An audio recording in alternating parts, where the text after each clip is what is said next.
তুমি বাঁচাও তুমি মারো অবিরত ক্ষমা করো তুমি বাঁচাও তুমি মারো তিনি কে অবিরত ক্ষমা করো ধরার যেজন তাকেই ধরো ধরার যেজন তাকেই ধরো তোমার মুঠোয় সবই আল্লাহ সুবহানাল্লাহ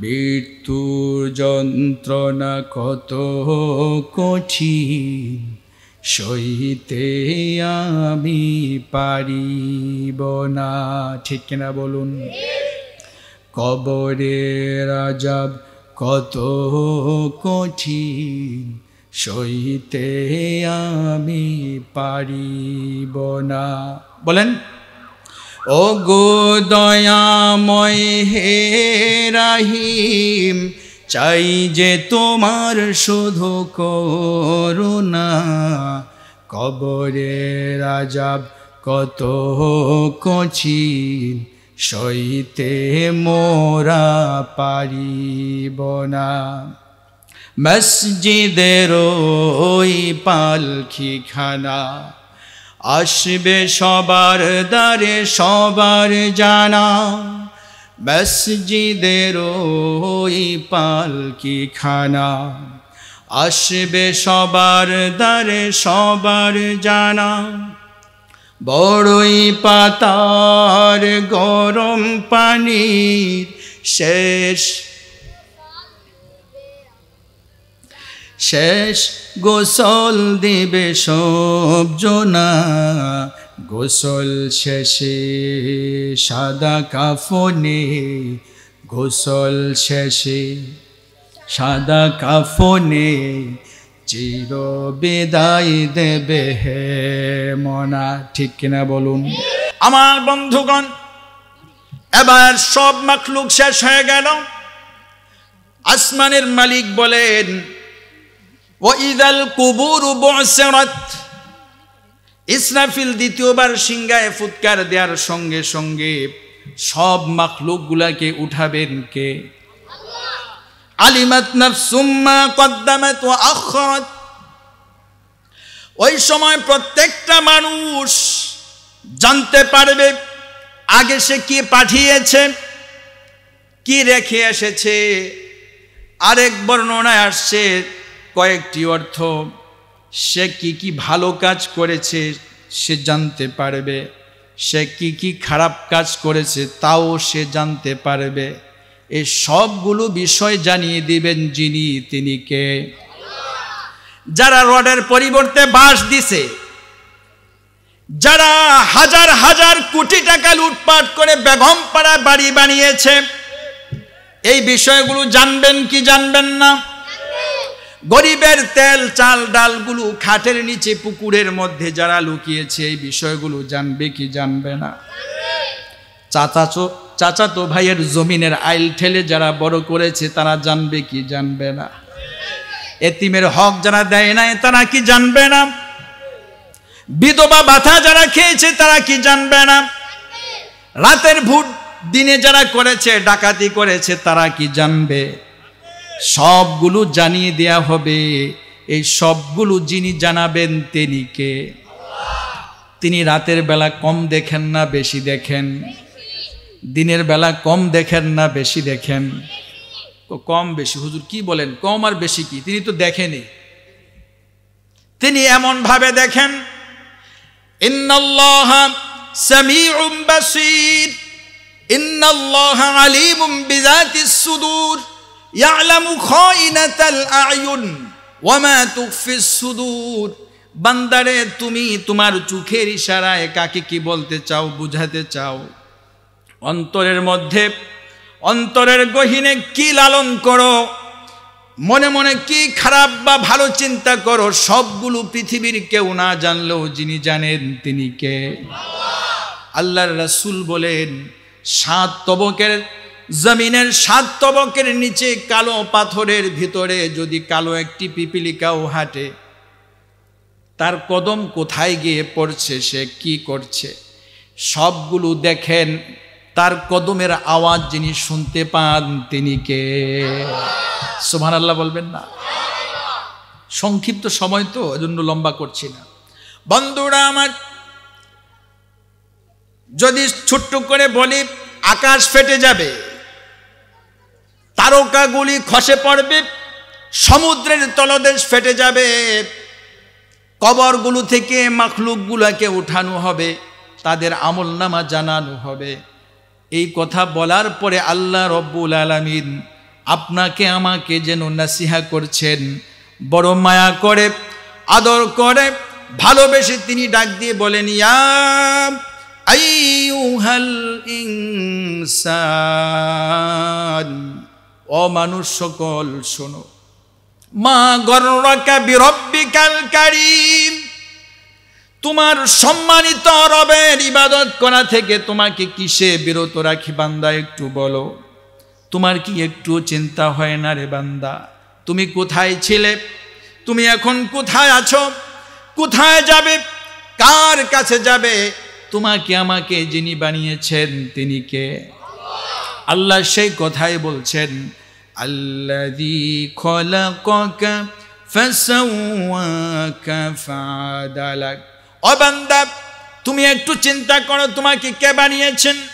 আল্লাযী খলাকাকা, ওই আল্লাহ যিনি তোমাকে বানিয়েছেন, ফাসাওয়াকা, যিনি তোমাকে সুঠাম করেছেন, ফাআদালাকা, যিনি সুবিন্যস্ত করেছেন। তোমার চোখে চোখের জায়গায়, হাতকে হাতের জায়গায়, কানকে কানের জায়গায় দিয়েছেন। ছোট্ট একটা জিহ্বা দিলেন, গোশতের টুকরা দিলেন, এখানে তুমি টক খেলেই তোমাকে বলে দিচ্ছে এটা টক, ঝাল খেলেই তোমাকে বলে দিচ্ছে ঝাল।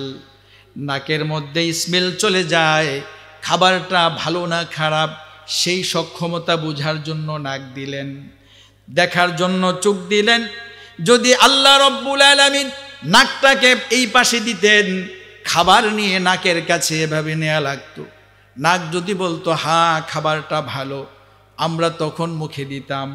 কিন্তু আল্লাহ রব্বুল আলামিন এত মায়া করে, মহব্বত করে, ভালোবেসে, আপন কুদরতি হাত ব্যবহার করে আপনাকে আমাকে অতি সুন্দরময় গঠনে সৃষ্টি করে দিয়েছেন। সবাই পড়ি সুবহানাল্লাহ।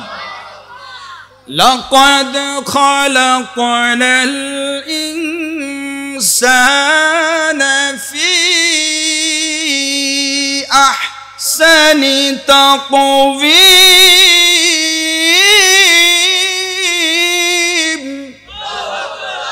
ও বান্দা শোনো, পৃথিবীতে আমি কোনো মাখলুকের ব্যাপারে এই কথা বলি নাই, এই ঘোষণা দেই নাই, আমি মানুষকে অতি সুন্দরময় গঠনে সৃষ্টি করে দিয়েছি। সবাই পড়ি আলহামদুলিল্লাহ।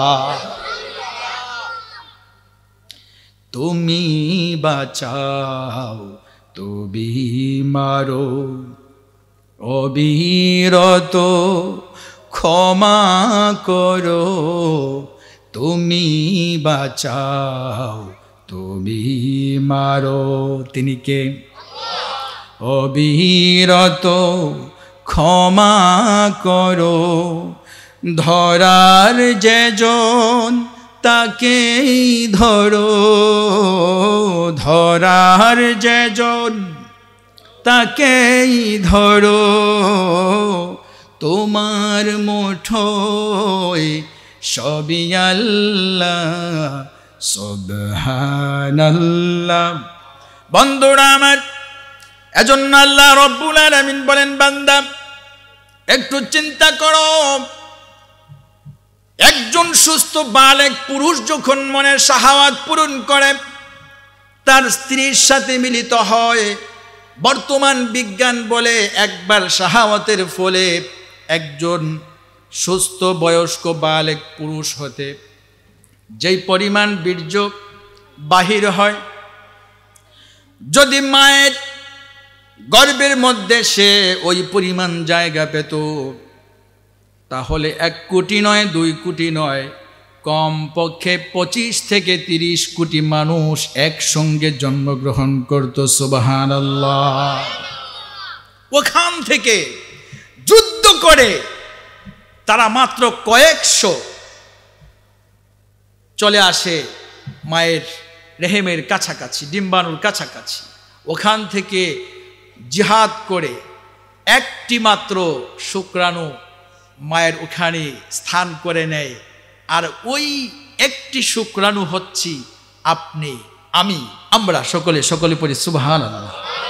একটু চিন্তা করতে পারেন আল্লাহ কত ভালোবেসে মহব্বত করে আপনাকে, আমাকে, আমাদেরকে মানুষ হিসেবে এই পৃথিবীতে শ্রেষ্ঠ নবীর শ্রেষ্ঠ কিতাব দিয়ে আমাদেরকে এখানে এই উম্মাহ বানিয়েছেন। এজন্য মাবুদের দরবারে শুকরিয়া আদায় করি, সকলে পড়ি আলহামদুলিল্লাহ।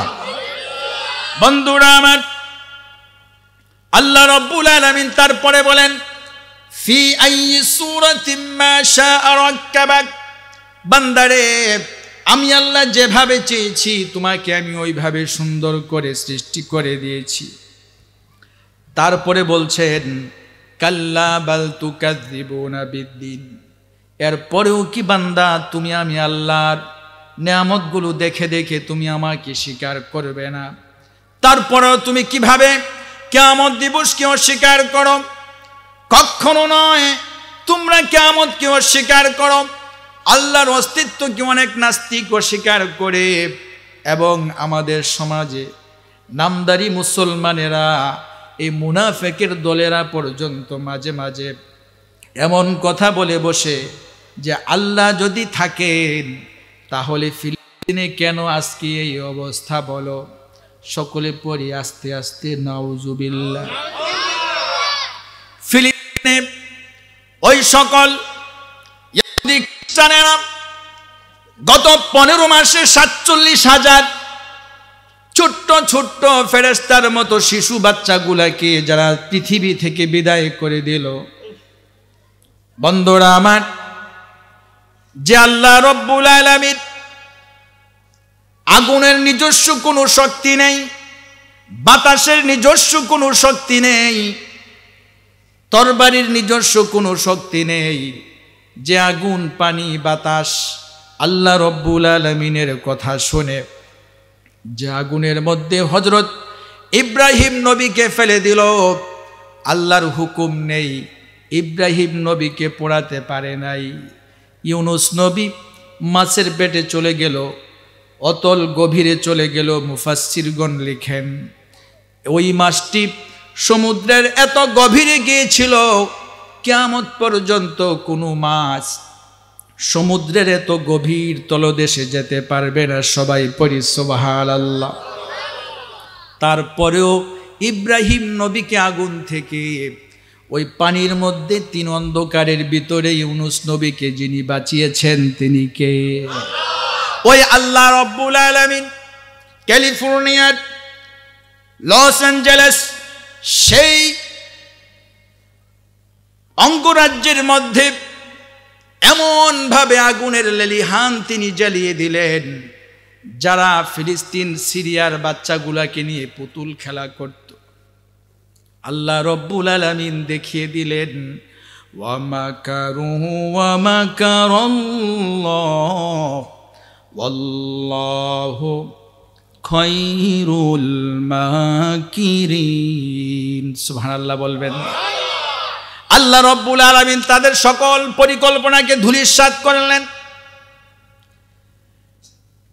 হামাসের সাথে সমঝোতা হবে কি হবে না, হবে কি হবে না, যখন দেখলেন আল্লাহর গজব আমেরিকায় শুরু হলো, তখন আর তারা দেরি না করে সমঝোতায় চলে আসলেন। সুবহানাল্লাহ বলবেন। ওই আল্লাহ আছে না নাই? সিরিয়ার ছোট্ট বাচ্চাটি বলেছিল আমি আল্লাহর কাছে গিয়ে সব বলে দেব। সে আল্লাহকে সব বলে দিয়েছে, ঠিক কি ঠিক না? যখন ফিলিস্তিনের মধ্যে কারো হাত নেই, কারো পা নেই, কারো শরীরের বিভিন্ন অঙ্গ প্রত্যঙ্গগুলো যেন কষাই কেটে কেটে গোশতগুলো নিয়ে গিয়েছে, তাকে দেখলে একজন মানুষের মতো মনে হয় না।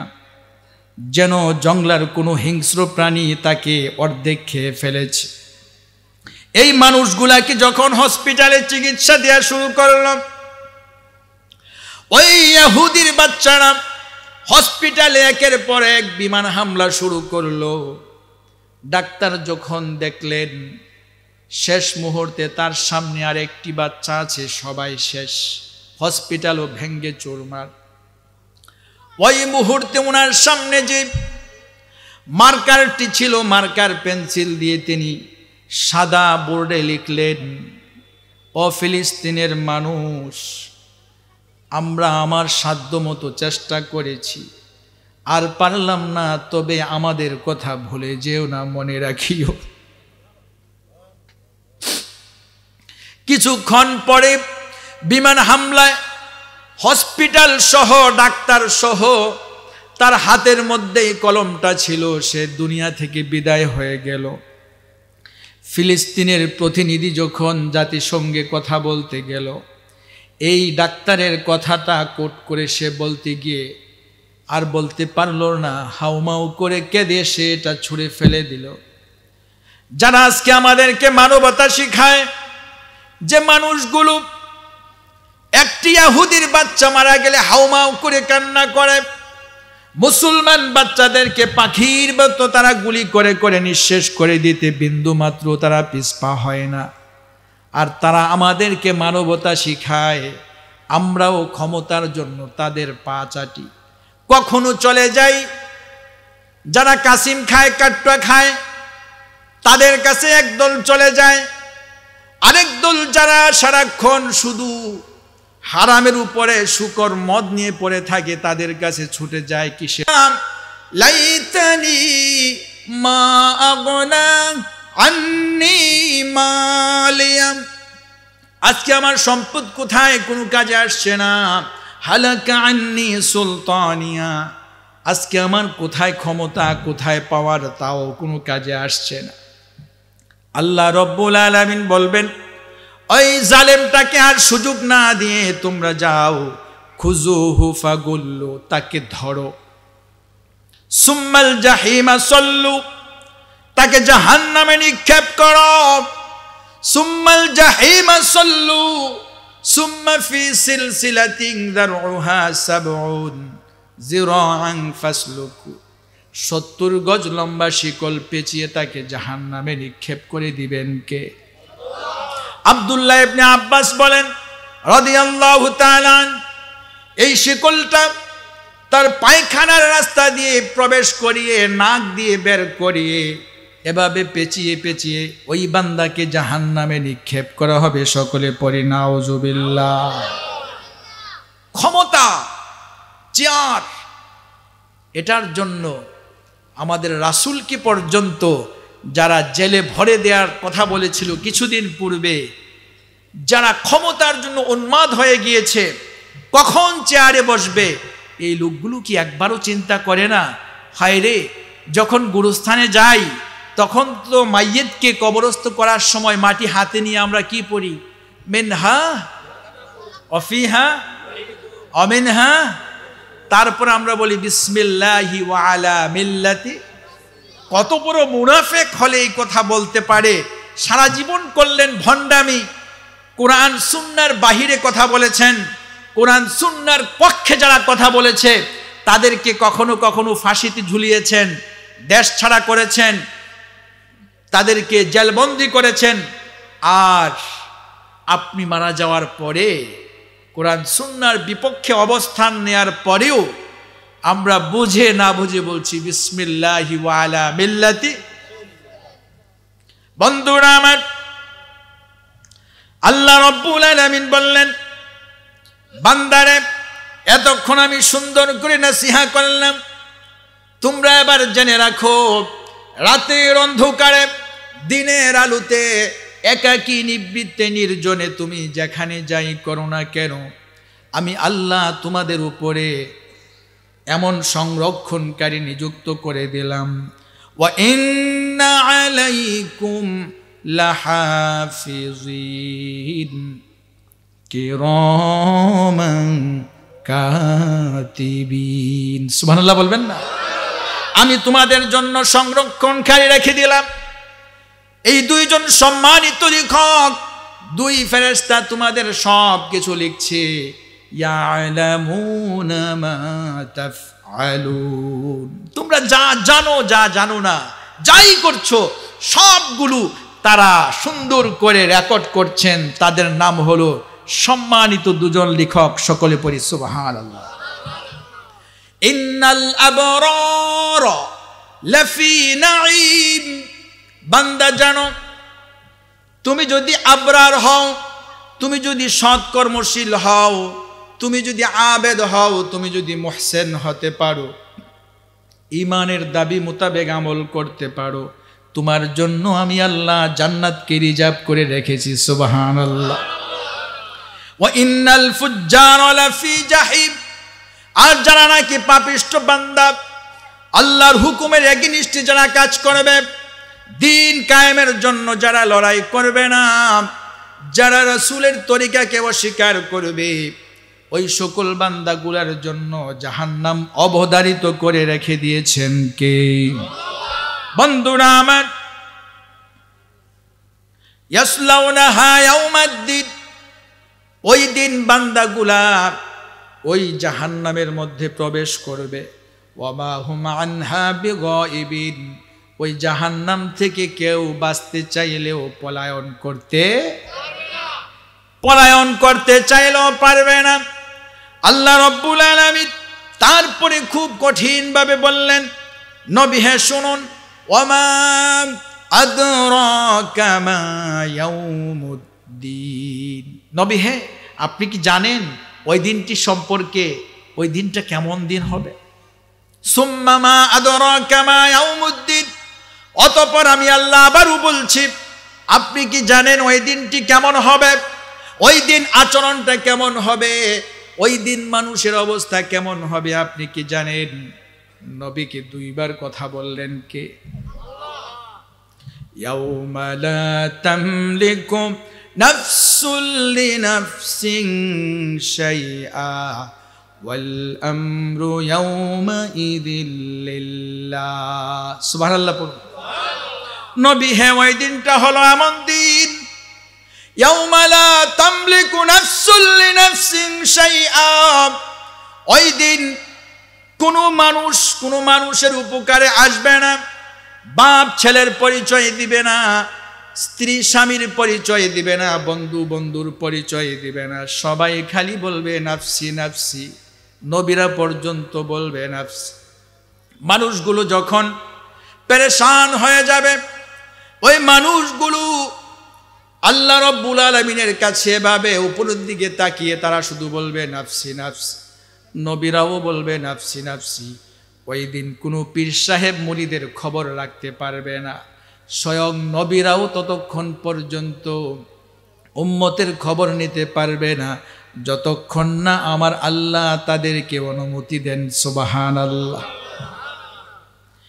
পৃথিবীতে সকল নবীর দোয়া শেষ, কিন্তু আমার নবী, বিশ্ব নবী, সাইয়্যিদুল আম্বিয়া, ইমামুল মুরসালিন, রাহমাতুল লিল আলামিন, তিনি আরশে আজিমের নিচে সিজদায় পড়ে যাবেন আর তিনি বলবেন, আমার একটি দোয়া দুনিয়াতে আমি করি নাই, আমি এই জায়গায় রেখে দিয়েছি।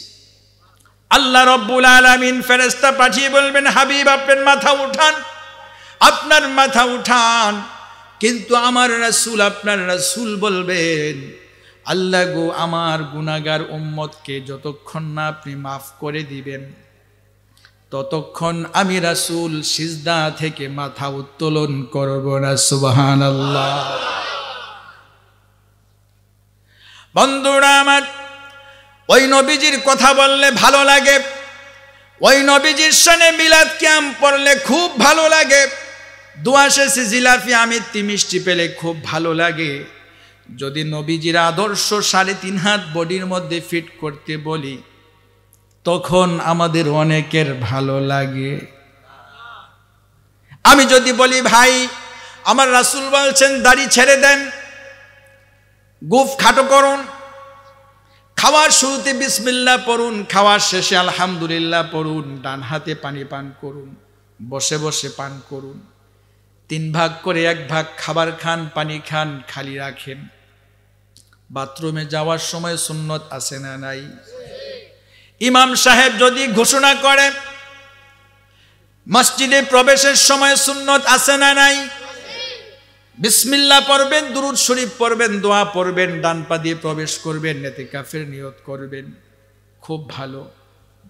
ইমাম সাহেব যখন বলল মসজিদে কমিটি কারা কারা আছেন, আমার একটা বক্তব্য আছে, সবাই কি শুনতে রাজি আছেন? ইমাম সাহেব কোরআনটা হাতে নিয়ে বলবে, এই মসজিদ কার ঘর? আমি যদি বলি সবাইকে এই মসজিদটা কার ঘর, এই কিতাবটা কার কিতাব, আমি আবার বললাম আপনাদেরকে, ইমাম সাহেব আসেন না এখানে, আচ্ছা ইমাম সাহেবের কথা বাদ দিলাম, আমি বলতেছি, বুঝে শুনে উত্তর দিয়েন, কিন্তু এটা ওয়াদা হচ্ছে, রেকর্ড হচ্ছে। আমি বললাম এই কিতাবটা কার কিতাব? এই মসজিদ চলবে আল্লাহর আইন অনুযায়ী, ইমাম সাহেবের আইনে বা সেক্রেটারি সভাপতির আইনে মসজিদ চলবে না। এই বিষয়ে কি আপনারা একমত? যদি সেক্রেটারি সাহেব বলে যে আসরের নামাজ 4 রাকাত, এটা 3 রাকাত পড়েন, আপনারা কি মানবেন? যদি মাগরিবের নামাজে 2 রাকাত পড়ে হুজুর বসে, আত্তাহিয়ার পরে দুরূদ শরীফ পড়ে সালাম ফিরায় দেয়, আপনারা কি ইমাম সাহেবকে মেনে নেবেন? যদি ইমাম সাহেব বলে বিতির নামাজ 4 রাকাত, মানবেন? ইমাম সাহেব হুজুর বললেন বা আমি বললাম আমরা মসজিদ চালাবো আল্লাহর আইন দিয়ে, সকলে কি একমত? আচ্ছা, জামাতের সময় আমরা কি বলি? কাঁধে কাঁধ মিলিয়ে দাঁড়াই, মিশে মিশে দাঁড়াই, কাতারের মাঝে ফাঁকা জায়গা না রাখি। এগুলো যখন আমরা ওই বাইতুল্লাহতে যাই তখনই আমরা অনেকে এসে জিজ্ঞেস করি তারা আরবিতে কি বলে, ইতাদিরু সফু সুফুফাকুম ফাইন্না তাসভিয়াতাস সুফুফ মিন ইকামাতিস সালাহ আকিমু, এই কথাগুলো বলে না? তারা এটাই বলে আমরা মিশে মিশে দাঁড়াই, পায়ের সাথে পা লাগিয়ে দাঁড়াই, কাতারের মাঝে ফাঁকা জায়গা না রাখি, এই কথাগুলো বলে না? বন্ধুরা আমার, ইমাম সাহেবের সাথে সবাই একমত, মসজিদ চলবে আল্লাহর আইনে। এই ইমাম সাহেব যখন পরের জুম্মাতে বলল শুধু মসজিদ না আমাদের সমাজও চলবে আল্লাহর আইনে, তখন কি আমরা সবাই একমত থাকি? কথা বলেন না কেন? সহজ একটা কথা কেন যে বুঝে আসে না আপনারা বা আমরা, আমি আপনাদেরকে বললে হয়তো আপনারা কষ্ট পাবেন, আমরা আমার এলাকার কথা বলি, আপনারা ভালো মানুষ, আমার এলাকার কথা বলতেছি, লরিবাগ সব মানে যখন বলি যে আল্লাহর আইন দিয়ে সমাজ চলবে, কোরআন দিয়ে সমাজ চলবে, রাসূলের তরিকা অনুযায়ী জীবন বিধান দিয়ে আমরা সমাজ পরিচালনা করতে চাই, তখন কেন জানি বলে হুজুর এতদিন ভালো ছিল শুরুতে, কিন্তু এখন রাজনীতি শুরু করছে, বলে কি বলে না? আরে বন্ধু, আপনি তো কবরে গিয়ে বলেন বিসমিল্লাহি ওয়া আলা মিল্লাতি রাসূলিল্লাহ। আজকের এখানে মাইক্রোফোন আছে, সাউন্ড বক্স আছে, ওইখানে এই যে মাইকম্যান বসে আছে, এই মাইকম্যান তার ওখানে পজিটিভ নেগেটিভ, কালো তার লাল তার আছে না নাই?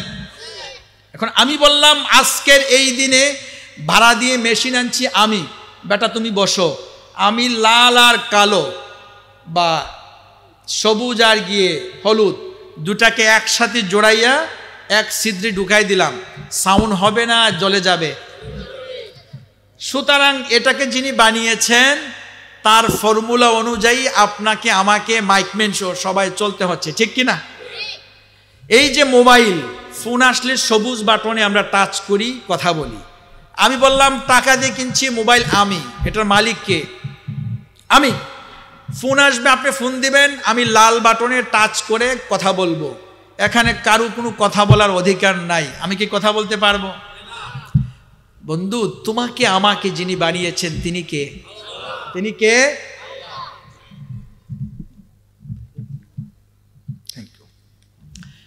যিনি আপনাকে আমাকে সকলকে বানিয়েছেন, ওই আল্লাহ আমাদেরকে জন্মের পর থেকে নিয়ে মৃত্যু পর্যন্ত কিভাবে চলবো, কিভাবে খাবো, কিভাবে ঘুমাবো, কিভাবে রাজনীতি করব, কিভাবে পেটনীতি করব, কিভাবে অর্থনীতি, কিভাবে ব্যবসা নীতি, কিভাবে রাজনীতি, এই সবগুলো কোরআন সুন্নাহর মধ্যে আছে না নাই? এখন যদি কোনো অপদার্থ বলে এই কথা যে কোরআনের সাথে রাজনীতির কোনো সম্পর্ক নেই, সে কি মূর্খ নাকি চালাক? খারাপ ভাষা আর বললাম না। এমনিতে তো আমাদের দোষ, একটু তাড়াতাড়ি হাঁটলে ওই দেখো কোথায় দাওয়াত আছে মনে হয়, তাড়াতাড়ি যাচ্ছে। আসতে গেলে কয় এমন খাওয়া খাইছে হাঁটতেই পারে না, বলে কি বলে না? কত দোষ! হুজুরদের দোষের কোনো অভাব নাই। ফখরে বাঙ্গাল আল্লামা তাজুল ইসলাম রহমাতুল্লাহি আলাই প্রসঙ্গত একটা ঘটনা মনে পড়েছে। উনি শীতকালীন এই সময়ে একটা মাহফিলে সফর করছিলেন চট্টগ্রামে। তো হাইওয়েতে এক সময় খুব ভালো নামি দামি হোটেল তখন ছিল না, গোটা কয়েকটি হোটেল ছিল। তো উনি প্রচণ্ড ক্ষুধা পেলেন। তো হুজুর গরু গোশত খুব পছন্দ করতেন। উনি হোটেলে খেতে বসলেন। তার টেবিলের অপর প্রান্তে দুইজন জেনারেল শিক্ষিত। জেনারেল শিক্ষিত বলে আপনারা আবার যারা আছেন মনে কষ্ট পাবেন না, সকলের দৃষ্টিভঙ্গি তো এক না। সব হুজুররা কি ভালো? মানুষকে মূল্যায়ন করতে হবে মানুষ হিসেবে। কেউ হুজুর হতে পারে, কেউ মাস্টার হতে পারে, কেউ ব্যবসায়ী হতে পারে। সব সেক্টরে ভালো খারাপ আছে না নাই? তো এজন্য ওই দুই ভদ্রলোক তারা বাম হাতে চা পান করছে। কি করছে? তো হুজুর করলেন কি, প্লেটটাকে সুন্দর করে তার প্লেট এরকম মুছে চেটে আঙ্গুলগুলো চেটে খেলেন। এখন বিজ্ঞান বলে, গত 2 বছর আগে জাপানের একজন বিজ্ঞানী শুধু আঙ্গুল চেটে প্লেট চেটে খাওয়ার কারণে তিনি নোবেল পেয়েছেন। সুবহানাল্লাহ পড়ুন। যে এখানে এমন একটা পদার্থ রব্বি কারীম খাওয়ার, যখন আপনি আমি খাওয়া শুরু করি, প্রত্যেকটা আঙ্গুলের মধ্যে এমন একটা পদার্থ রব্বি কারীম দিয়ে দেন যেটা চেটে খেলে পরে আপনার আমার হজম সহ বিভিন্ন রোগ থেকে রব্বি কারীম আপনাকে আমাকে হেফাজত করেন। সুবহানাল্লাহ পড়ুন। আমার বন্ধুগণ, হুজুর এভাবে চেটে খেয়ে এবার হাড্ডিটা খুব সুন্দর করে চুষে খাচ্ছেন, চাবাচ্ছেন। ওই পাশ থেকে বলছেন, হুজুর জি বলুন, আপনার এলাকায় কি কুকুর আছে? কি আছে? কথাটা কি আপনারা অনেকে বুঝতে পেরেছেন? তা আপনার এলাকায় হুজুর কুকুর কি খায়? হুজুর একটু মুচকি হাসলেন। মুচকি হেসে বললেন, আমার এলাকার কুকুর চা খায়। কি খায়? যেমন কুকুর এমন। তো হুজুরদের দোষের কোনো অভাব নেই, কোনো অভাব নেই। আমি পায়ে হাত রেখে অনুরোধের সাথে বলবো, আমি সব সময় যে কথাটাকে প্রাধান্য দেই, বন্ধুরা আমার, এই ওয়াজ মাহফিল আমার কোনো পেশা নয়। আমি একজন দায়ী হিসেবে নিজেকে আল্লাহ যেন প্রশ্ন করলে বেঁচে যেতে পারি যে তুমি যে জিনিসগুলো জানো এগুলো কি পৌঁছে দিয়েছো কিনা। বাল্লিগু আন্নি ওয়ালাউ আয়া, ছোট্ট টুকরাও যদি তোমার কাছে থাকে তুমি এটা মানুষের কাছে পৌঁছে দাও। ওই দায়িত্ববোধ থেকেই এখানে আসা, কোনো টাকার জন্য না, পয়সার জন্য না। আপনাদের যদি ফান্ডের সমস্যা হয় আমাকে টাকা দেওয়া লাগবে না, সবার সামনে বলছি, টাকা রেখে দিয়ে কোনো সমস্যা নেই। কিন্তু আল্লাহে, আল্লাহর কসম দিয়ে বলছি, আমি মহব্বত করি আমার থানার মানুষ, এলাকার মানুষ, এজন্য পায়ে হাত দিয়ে বলছি, আমরা কতজন মানুষ নামাজের ফরজগুলো, সিজদা সাহু কখন ওয়াজিব হয়, নামাজের তাসবিহগুলো সুন্দর করে পারি। আমি রুকুর তাসবিহ, যেটা রুকুতে আমরা কি পড়ি, আলেমরা বলবেন না, অন্যরা বলেন, রুকুতে কি পড়ি? আলেম ছাড়া গয়রে আলেম, জেনারেল শিক্ষিতর মধ্যে রুকু এবং সিজদার তাসবিহ যদি সহি শুদ্ধভাবে বলতে পারেন, যিনি বলবেন প্রথম ব্যক্তি একজনকে আমি 500 টাকা দেব। রুকুর তাসবিহটা সুন্দর করে সহি শুদ্ধভাবে বলবেন এবং সিজদার তাসবিহটা সহি শুদ্ধ করে বলবেন। আমি আবার বলছি, সহি শুদ্ধভাবে বলতে হবে। যিনি বলবেন দাঁড়ান, হাত উঠান দেখি, দাঁড়ান, আপনি আগে উঠাইছেন, দাঁড়ান দেখি।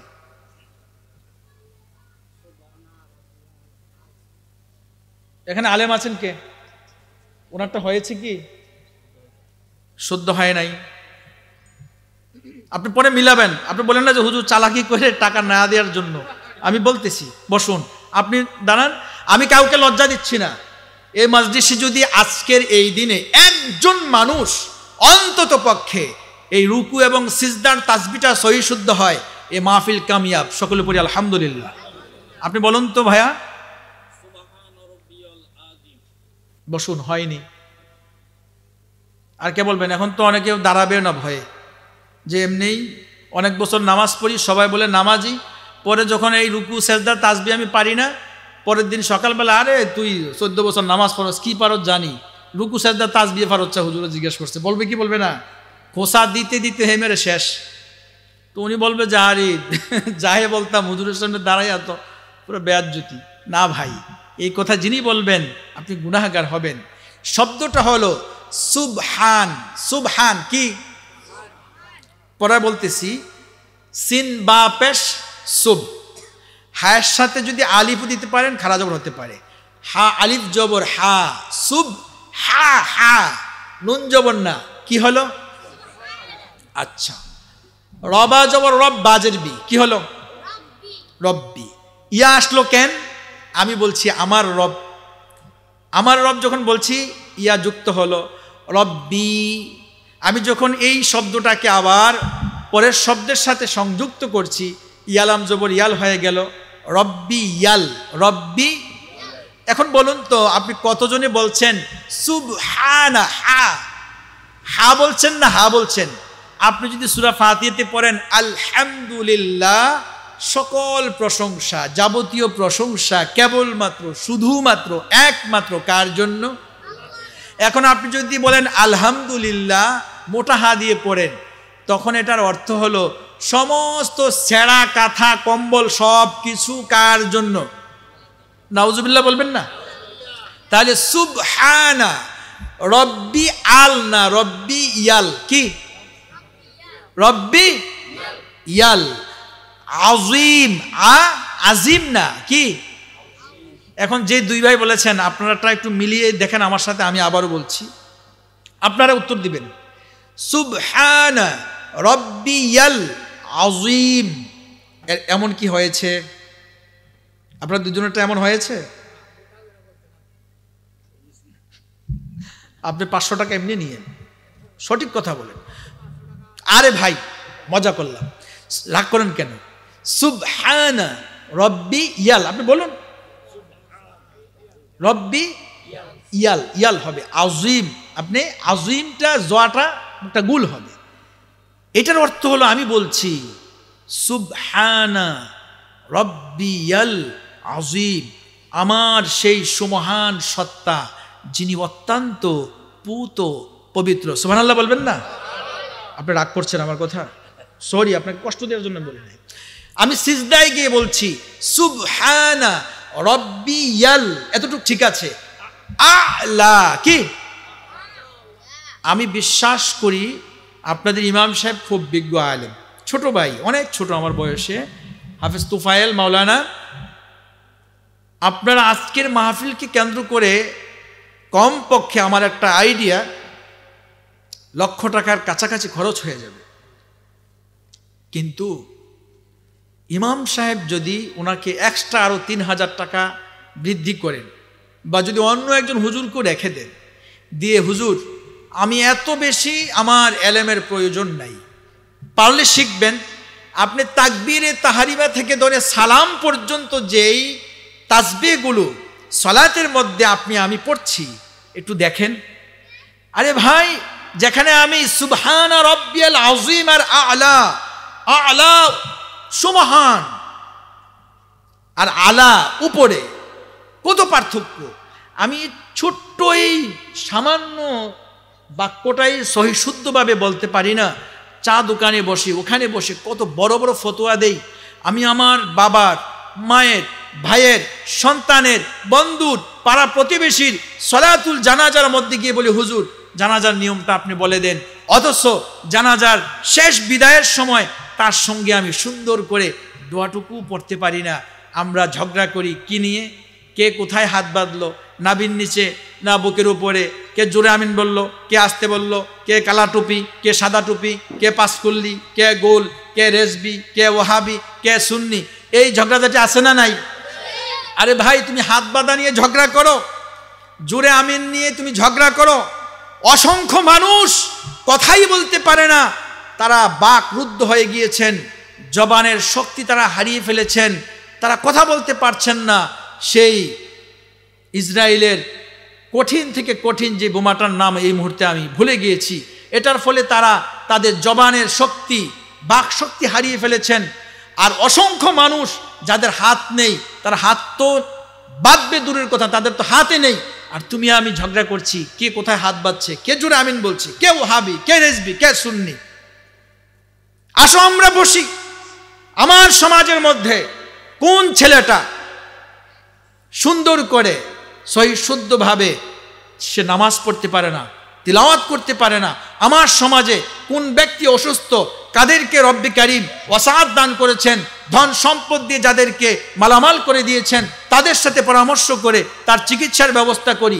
আমার সমাজের মধ্যে কোন লোক তার মেয়েকে নিয়ে দায়গ্রস্ত আছেন, কন্যা দায়গ্রস্ত পিতার পাশে আমরা দাঁড়াই, দলমত নির্বিশেষে, গোষ্ঠী বাড়ি সব বাদ দিয়ে, আমি মুসলমান তুমি মুসলমান, তোমার পাশে আমার দাঁড়ানো দায়িত্ব, আমার পাশে তোমার দাঁড়ানো দায়িত্ব।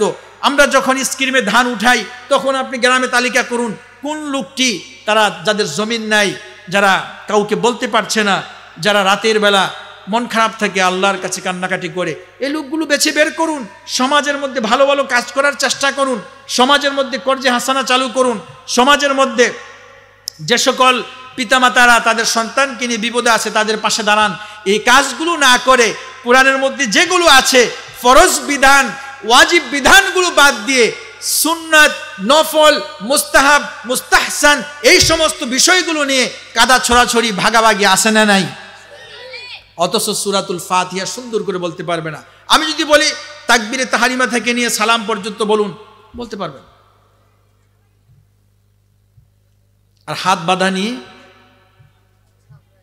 জোরে আমিন আস্তে আমিন বলা নিয়ে ঝগড়াঝাট কেন ভাই, কেন হবে? সর্বশেষ হাদিস, আমার সময় আর 4 মিনিট।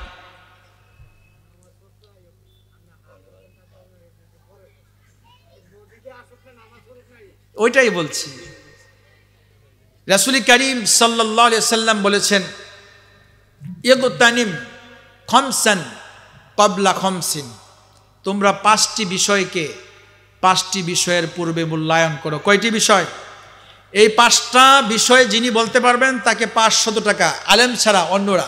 মনে রাখেন, আল্লাহ রাসূল বলছেন তোমরা কয়টি বিষয়কে কয়টি বিষয়ের পূর্বে মূল্যায়ন করো। কয়টি বিষয়? 5টি। 1 নাম্বার, শাবাবাকা ক্বাবলা হারামিক, বার্ধক্য আসার পূর্বে তোমার যৌবনটাকে মূল্যায়ন করো। একটা পয়েন্টে কথা বললে অনেক কথা, আমি মূল কথা বলছি। বার্ধক্য আসার পূর্বে তোমার যৌবনটা কি করো। অসংখ্য মুরব্বী দেখবেন এখানে আছেন, এখানে অবশ্যই আছেন, যাদের প্রোস্টেটে সমস্যা, বেশিক্ষণ প্রস্রাব ধরে রাখতে পারেন না, অজু ধরে রাখতে পারেন না, সিজদায় গেলে অজু ছুটে যায়, রুকুতে গেলে অজু ছুটে যায়, নামাজের মধ্যে সন্দেহ তৈরি হয়, আছে না নাই? এজন্য আল্লাহ রাসূল বলছেন যৌবনকে মূল্যায়ন করো। নাম্বার 2, অসিহহাতাকা ক্বাবলা সাকামিক, অসুস্থতা আসার আগে আগে সুস্থতার নিয়ামতকে গনিমত মনে করো। সকলে পড়ি সুবহানাল্লাহ। অসুস্থ মানুষ কতজন, তারা সিজদা করতে পারে না, আল্লাহকে সিজদায় গিয়ে সুবহানা রাব্বিয়াল আ'লা বলতে পারে না। নারায়ে তাকবীর, নারায়ে তাকবীর। জাহাঙ্গীর আলম সরকার সাহেবের আগমন, ছোট হরিপুর কয়টি বললাম? আমি বলছি কয়টি? 2টি। 1 নাম্বার, আবার বলছি, 500 টাকা নেওয়ার জন্য রেডি হন। শাবাবাকা ক্বাবলা হারামিক, শাবাবাকা ক্বাবলা, তোমরা আচ্ছা আচ্ছা, বার্ধক্য আসার আগে তোমরা যৌবনকে কি করো?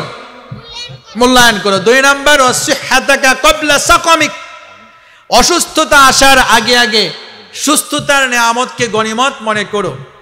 3 নাম্বার হলো ওয়াগিনাকা ক্বাবলা ফাকরিক, বান্দা দরিদ্রতা আসার পূর্বে রব্বি কারীম যে তোমাকে গনিমত দান করেছেন, তোমাকে আর্থিকভাবে সচ্ছল করে দিয়েছেন, এই সচ্ছলতাকে গনিমত মনে করো, মূল্যায়ন করো। 4 নাম্বার হলো ও ফারাগকা ক্বাবলা শুগুলিক, আহারে অবসর সময়, ব্যস্ততা আসার আগে আগে মূল্যায়ন করো। ব্যস্ততা তোমাকে এমনভাবে পেয়ে বসবে যখন তুমি চাইলেও, মন চাইলেও রব্বি কারীমের কাছে তুমি দেখানোর মতো তেমন কোনো আমল করতে পারবে না। কত মানুষ দেখি রিজিকের তাগিদে হোক, পরিবারের জন্য হোক, এই দুনিয়াবি ব্যস্ততার কারণে তারা দিন থেকে দূরে সরে যাচ্ছে। জিজ্ঞেস করলে বলা হয়, ভাই কি করব বলেন, যদি আমি এই টাইম থেকে ওই টাইমে অফিসে না থাকি সব ধ্বংস হয়ে যাবে। এজন্য রাসূল করিম সাল্লাল্লাহু আলাইহি সাল্লাম বলছেন, ফারাগকা ক্বাবলা শুগুলিক, অবসর সময়কে তোমাদের ব্যস্ততা আসার আগে আগে মূল্যায়ন করো, গনিমত মনে করো। আমরা এটাকে এমন গনিমত বানিয়েছি, প্রত্যেকটা দোকান চাষটুলকে আমরা বানিয়েছি সিনেমা হল, ঠিক কিনা বলুন? ওখানে চাচা মিয়া বসছেন তো বসছেন, ঘন্টার পর ঘন্টা একটু পরে পরে চা খাচ্ছেন, ছেলেরা বিদেশে আছে, আর টিভির পর্দায় আমাদের পাশের দেশ থেকে এই নগ্ন সিনেমা নাটকগুলো দিয়ে আমাদের সমাজ পরিবারকে ধ্বংস করে দিচ্ছে। সকলে বলুন ঠিক কিনা? রাসূল করিম সাল্লাল্লাহু আলাইহি সাল্লাম সর্বশেষ বলেছেন, ও হায়াতাকা ক্বাবলা মাউতিক, বান্দারে মৃত্যু যখন তোমার চলে আসবে সমস্ত আমলের দরজাগুলো বন্ধ হয়ে যাবে। সুতরাং রব্বি কারীম যে তোমাকে এখানে হায়াত আলমে দুনিয়ায় দিয়েছেন, মৃত্যু আসার আগে আগে এই তোমার হায়াতকে তুমি মূল্যায়ন করো, গনিমত মনে করো। সকলে পড়ি সুবহানাল্লাহ। অনিশ্চিত জীবনের নিশ্চিত মৃত্যু আমাদের সামনে উপস্থিত, ঠিক কিনা বলুন? আমরা যে বেঁচে আছি এটাই হলো অবাক করা বিষয়, আশ্চর্যের বিষয়। এই অনিশ্চিত জীবনের নিশ্চিত মৃত্যু যেখানে আমাদের জন্য অবধারিত, সামনে অপেক্ষমান, এত জানাজা, এত লাশ সামনে যাচ্ছে, দাফন করছি, কাফন পরাচ্ছি, তারপরেও আমাদের হুঁশ ফিরে না, ঠিক কিনা বলুন? এই 5টি কথা যিনি বলবেন তাকে 500 টাকা দেব, আমার বড় ভাই জাহাঙ্গীর সাহেবের হাত দিয়ে। উনি আমার আব্বার সরাসরি ছাত্র। উনি আল্লাহ তাআলা ওনার এলেমে হায়াতে বারাকা দান করুক, সকলে পড়ি আমিন। সুস্থতার সাথে নেক হায়াত দান করুক, সকলে পড়ি আমিন। অত্যন্ত বড় আলেম, বিজ্ঞ আলেম, ভালো মনের মানুষ, অনেক উদার মনের মানুষ। আল্লাহ যেন আমার ভাইকে দ্বীনের একনিষ্ঠ খাদেম হিসেবে কবুল করে, সকলে পড়ি আমিন। আমি যে 5টি কথা বললাম, যিনি বলবেন 500 টাকা, বলেন দেখি। হাদিসটা যেটা বললাম 5টা বিষয়কে, 5টি বিষয়ের পূর্বে মূল্যায়ন করো, গনিমত মনে করো। আমি যদি শর্ট করে আবারও বলি, তারপরে লাস্ট সুযোগ দিচ্ছি। বার্ধক্য আসার আগে আগে যৌবনকে মূল্যায়ন করো। অসুস্থতা আসার আগে আগে সুস্থতাকে মূল্যায়ন করো, গনিমত মনে করো। দারিদ্রতা আসার আগে আগে রব্বুল আলামিন তোমাকে আর্থিকভাবে সচ্ছল করেছেন, এই সচ্ছলতাকে গনিমত মনে করো। এখান থেকে দান ও সাদাকা করো, আল্লাহর রাস্তায় খরচ করো। 3 নাম্বার, 4 নাম্বার হলো তোমরা অবসর সময়কে ব্যস্ততার আগে আগে মূল্যায়ন করো। 6 নাম্বার, মৃত্যু আসার আগে হায়াতকে মূল্যায়ন করো। যখন কক্সবাজারে কয়েকটি কাসিম ধরা পড়ল আজ থেকে 7 বছর পূর্বে, পৃথিবীর পরিবেশবাদীরা হইচই শুরু করলো। মাত্র 8 থেকে 9টি কাসিম ধরা পড়ল। পরিবেশবাদীরা খুব তৎপর হয়ে উঠলেন, আন্দোলন শুরু করলেন। তাদেরকে প্রশ্ন করা হলো, এ কাসিম না হয়ে কয়েকটা মারা গেল, মানুষ ধরে ফেললো, স্বীকার করলো। তারা বলল, না, এই কাসিম যদি মাত্র 3 মাস সমুদ্রের তলদেশ থেকে ওই খারাপ জীবাণুগুলো বক্ষণ না করে, ওই জনপদের মানুষগুলো 6 মাস পরে 90% ক্যান্সারে আক্রান্ত হয়ে দুনিয়া থেকে বিদায় নেবে। সুবহানাল্লাহ। এজন্য আল্লাহ রাব্বুল আলামিন বলেন, হুয়াল্লাযী খালাকালাকুম মা ফিল আরদি জামিআ।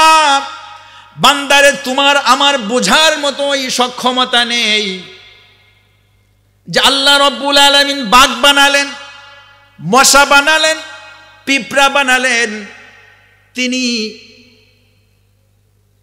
অসংখ্য কেঁচু বানালেন, কাসিম বানালেন।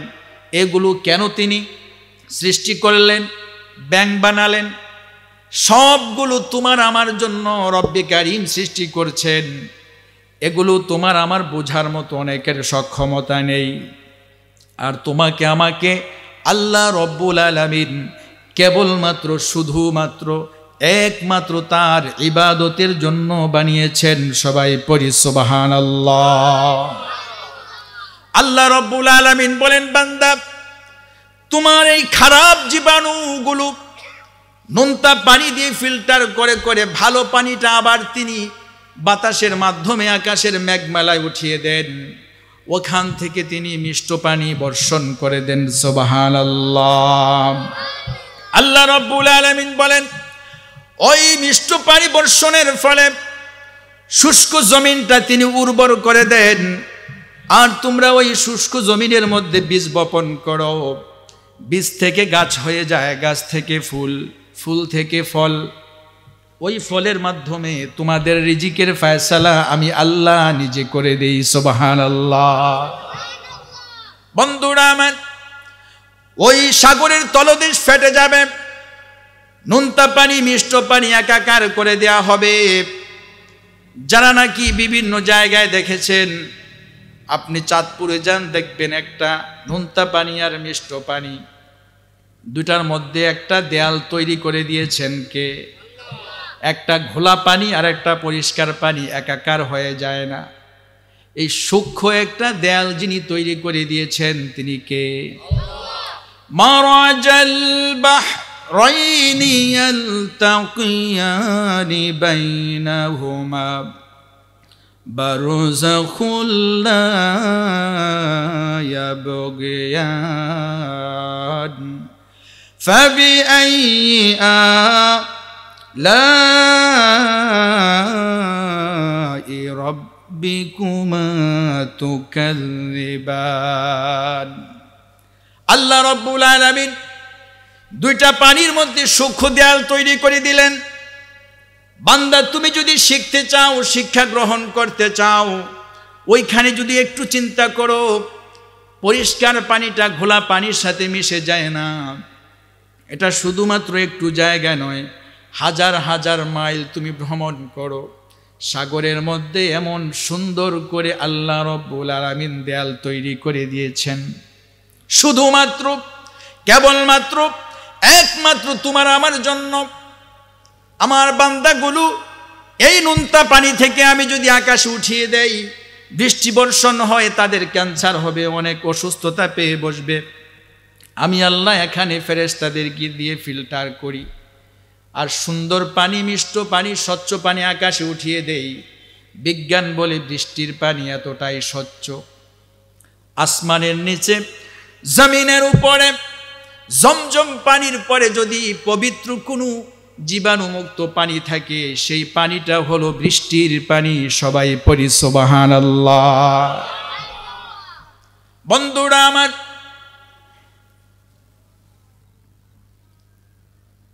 তারপরে আল্লাহ রাব্বুল আলামিন বলেন,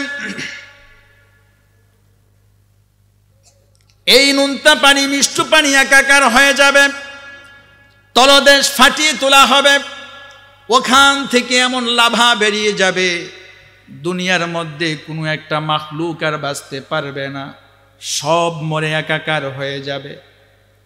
আল্লামা ইবনে কাসির রাহিমাহুল্লাহ তাফসিরে ইবনে কাসিরে তিনি হাদিসটি নিয়ে আসছেন। ওই সময়ে আরশে আজিম থেকে আল্লাহ রাব্বুল আলামিন মালাকুল মাউতকে ডেকে বলবেন, মান বাকিয়া ইয়া মালাকুল মাউত, ও মালাকুল মাউত, আর কে বাকি আছে আমাকে বলো। আসমান চৌচির হয়ে গেল, আসমানের মাখলুক শেষ, জমিন শেষ হয়ে গেল, জমিনের মাখলুক শেষ, সমুদ্রের তলদেশ ফেটে নোনতা পানি মিষ্ট পানি একাকার হয়ে দাউ দাউ করে আগুন জ্বলছে, ওখানকার মাখলুকও শেষ। আর কে বাকি আছে তুমি আমাকে বলে দাও। মালাকুল মাউত বলবে, ইয়া রাব্বাল আলামিন, শুধুমাত্র কেবলমাত্র একমাত্র আপনি আছেন, আপনি মরবেন না। আর আমি মালাকুল মাউত আছি, জিবরিল আমিন, ইসরাফিল, মিকাইল, আপনার আরশ বহনকারী 8 জন ফেরেশতা বাকি আছে, আর কেউ নাই। মালাকুল মাউতকে আল্লাহ রব্বুল আলামিন দ্বিতীয়বার ডেকে বলবেন, ও মালাকুল মাউত, আমার আরশ বহনকারী 8 জন ফেরেশতার জানটা তুমি কবজ করে নাও। সুবহানাল্লাহ।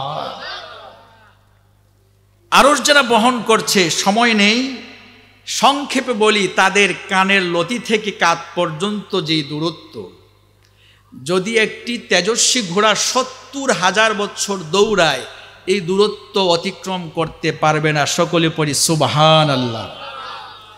তাহলে মনে হয় আমাদের উত্তরপাড়ার ইউনুসের মতো লম্বা হবে নাকি? তো সুবহানাল্লাহ শুনে তো মনে হলো যে এরকম মানুষ কত দেখছি। আরো আস্তে কোন সুবহানাল্লাহ।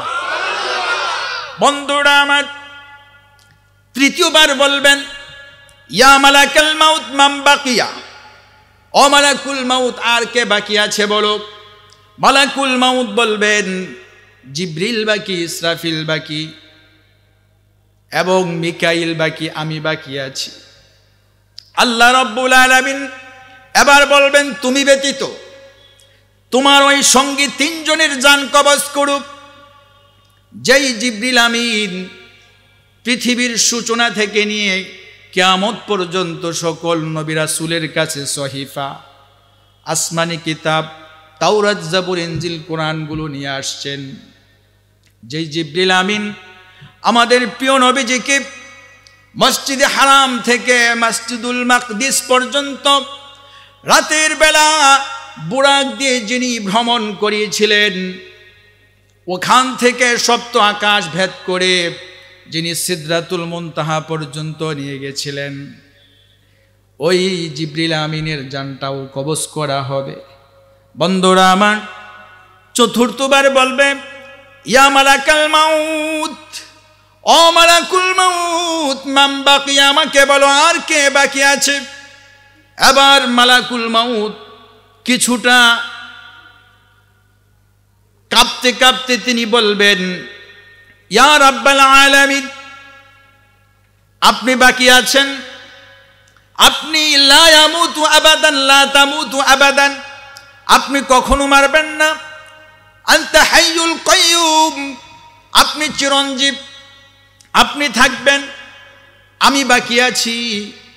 এবার মালাকুল মাউতকে ডেকে বলবেন, মুত ইয়া মালাকাল মাউত, ও মালাকুল মাউত, জীবনের শুরু থেকে, সৃষ্টির সূচনা লগ্ন থেকে আজকের এই মুহূর্ত পর্যন্ত এই পৃথিবীতে যত মানুষ আসছে, জিন ইনসান থেকে শুরু করে প্রত্যেকটা প্রাণীর জান তুমি কবজ করেছো। এখন আমি আল্লাহ হুকুম দিলাম, তুমিও মরে যাও, তোমারও থাকার দরকার নাই। সবাই পড়ি সুবহানাল্লাহ। মালাকুল মাউত চিৎকার দিয়ে বলবে, আল্লাহ, আমার জীবনে এত মাখলুকের জান কবজ করলাম, এই মুহূর্তে আমিও মরে যাব, আমি কখনো কল্পনাও করি নাই। আল্লাহ বলবেন, না, এই মুহূর্তে আর দেরি করা যাবে না। মুত ইয়া মালাকাল মাউত, সাকরাতুল মাউত আলাইহি, মৃত্যুর যন্ত্রণা তার উপরে ঢেলে দেয়া হবে। মালাকুল মাউত চিৎকার দিয়ে বলবে, লাউ আলিমতু সাকরাতাল মাউত মা কবাজতু আরওয়াহাল মুমিনিন, আমি যদি জানতাম মৃত্যুর যন্ত্রণা এত কঠিন, ওয়াল্লাহি, ওগো আরশের মালিক, তোমার নামে কসম খেয়ে বল, আমার জীবনে কোনোদিন কোনো মুমিন বান্দার জান কবজ করতাম না। সুবহানাল্লাহ। হযরতে আব্দুল্লাহ ইবনে উমর আল্লাহর ঘরকে শাহাদাত আঙ্গুলি দিয়ে ইশারা করে বললেন,